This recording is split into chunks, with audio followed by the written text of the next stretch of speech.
अस्सलामुअलैकुम एवरीवन। आज मैं आपके साथ बहुत ही ज़बरदस्त लजीज और जायकेदार फ्रोज़न मीठे पराठे बनाने की रेसिपी शेयर करूंगी जो खोए से बनकर तैयार होंगे और ये बच्चों और बड़ों को सभी को बहुत पसंद आने वाले हैं। आप इन्हें सहरी के लिए बना सकते हैं, बच्चों के लंच बॉक्स के लिए बनाकर फ्रीज कर सकते हैं।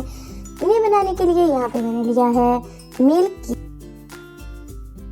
जो रूम टेम्परेचर पे है। एक अंडा इसमें शामिल करेंगे और 1 चम्मच इसमें हम चीनी शामिल करेंगे। चीनी को पीस लेंगे और इसके साथ ही हम इसमें शामिल कर लेंगे 2 पंच या 1/4 चाय का चम्मच इसमें बेकिंग पाउडर शामिल कर लेंगे और इसके बाद हम इसको अच्छे से बीट कर लेंगे ताकि तमाम चीज़ें जो हैं वो इसमें अच्छे से मिक्स हो जाए।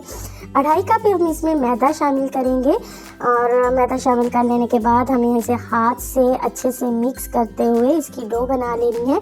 देखिए 4 से 5 मिनट हमें इसे अच्छे से गूंद लेना है ताकि ये तमाम जो अज्जा हैं वो इसके अंदर अच्छे से मिक्स हो जाए और इसकी सॉफ्ट सी और नरम सी डो जो है वो बनकर तैयार हो जाए। और इसके बाद जैसे ही डो रेडी हो जाए, सॉफ्ट हो जाए, तो हम इसके ऊपर थोड़ा सा ऑयल ग्रीस कर लेंगे और इसे एक साइड पे रख देंगे। इतनी देर में अब हम खोया तैयार कर लेते हैं। खोया यहाँ पे मैंने लिया है 300 ग्राम। इसमें हम शुगर ऐड करेंगे। शुगर को आपने पीस लेना है। 2 चम्मच शुगर इसमें शामिल करेंगे।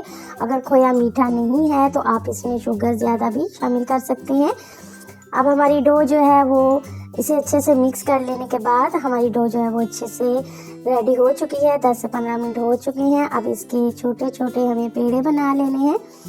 अब एक पेड़ा लेंगे और इसे इस तरीके से बेल लेंगे और बेल के बड़ा कर लेंगे और इसके बाद हम इसमें खोया जो हमने तैयार करके रखा है उसका एक हिस्सा जो है वो हम इसमें शामिल करेंगे और इस तरह चम्मच की मदद से इसको फैलाते हुए जो हमारी रोटी है उसके ऊपर फैला लेंगे और इस तरीके से हाथ की मदद से इसको रोल करते हुए दोबारा इसका पेड़ा बना के इसे एक साइड पे रख लेंगे।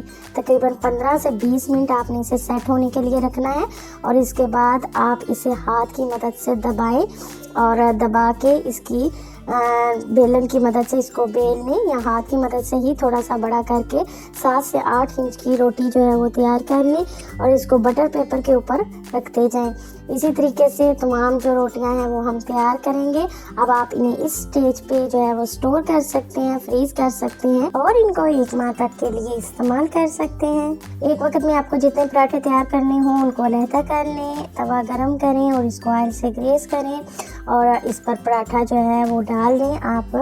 और इसके बाद जैसे ही एक साइड से पराठा जो है वो पक जाए थोड़ा सा, तो ऊपर वाली साइड पे हम इस पर मेल्टेड बटर लगा लेंगे या घी लगा लेंगे या ऑयल जो आप घर पे इस्तेमाल करते हो, कोई भी चीज़ आप इस पे यूज़ कर सकते हैं। और फिर इसकी पलट कर इसको दूसरी साइड से भी प्यारा सा और गोल्डन सा फ्राई कर लेंगे, पका लेंगे इसको प्यारा सा कलर आने तक। और जैसे ही ये दोनों साइड से पक के क्रिस्पी हो जाए, मज़ेदार सा रेडी हो जाए, तो आप इसे निकाल के प्लेट में रखिए और इसे गरम गरम सर्व कीजिए। मज़ेदार, लजीज और बहुत ही जायकेदार खोए के ये पराठे बच्चों और बड़ों सभी को बहुत पसंद आएंगे और आप इन्हें बच्चों के लंच बॉक्स के लिए तैयार कर सकते हैं, बच्चों को लंच में दे सकते हैं।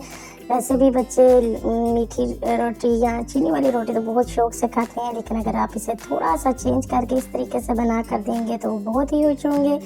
वीडियो अगर पसंद आई है तो वीडियो को लाइक करना और शेयर करना मत भूलिएगा। चैनल पर नहीं है तो चैनल को भी प्लीज़ ज़रूर सब्सक्राइब कीजिएगा। आज की वीडियो आपको कैसी लगी आप अपनी कीमती आराम से ज़रूर आगाह कीजिएगा। अल्लाह हाफिज़।